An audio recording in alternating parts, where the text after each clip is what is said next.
Immerse yourself in the profound insights offered by Father Chuck Belmonte as he delves into daily reflections on various gospel passages from the Bible. April 17th, Wednesday. The discouragement of the disciples on the way to Emmaus. That very day, 2 of them were going to a village named Emmaus, about 7 miles from Jerusalem. Perhaps these 2 disciples had been among the 72 whom Jesus Christ had sent out to preach, and who had later returned to him, filled with joy. They had become disheartened after what had happened on the afternoon of Good Friday. The years spent with our Lord had been so wonderful. They had trusted in His word and left their homes and their families in order to embark upon an adventure. Now the Master was dead and buried, and His closest disciples were fear-stricken and helpless. That great adventure had turned to dust. Their dreams lay in tatters.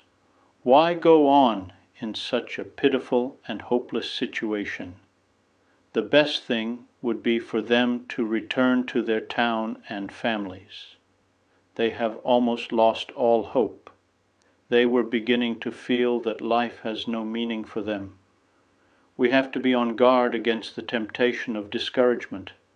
St. Josemaria warns us, God may give us the necessary light to help us know how we are faring at certain moments, but at other times we may be convinced that we are doing badly or even getting worse. Often this is not so. Moreover, he asks, how many saints are there on this earth? Not one. We are all capable of committing the worst atrocities imaginable. You've heard me say again and again that holiness consists of struggling, realizing we have defects and trying to overcome them. We'll be like that till we die, on our way to holiness. Otherwise, who could possibly put up with us? We would not be saints at all. We would be totally unbearable. Holiness consists of having defects and fighting against them, but we will still have them when we die. Our Lord went out personally to look for them and prevent them from being lost. St. Luke tells us, while they were talking and discussing together, Jesus himself drew near and went with them.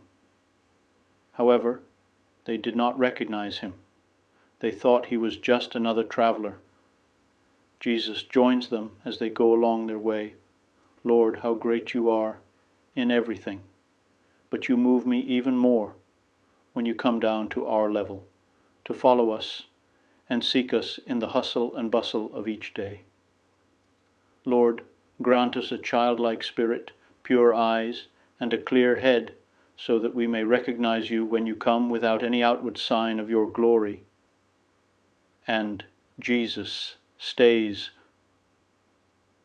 Our eyes are opened, as were those of Cleophas and his companion, when Christ breaks the bread, and though he vanishes once more from sight, we too will find strength to start out once more, though night is falling, to tell the others about him, because so much joy cannot be kept in one heart alone. I would be delighted to extend an invitation to you once again tomorrow for another insightful reflection on the Gospel by Father Belmonte.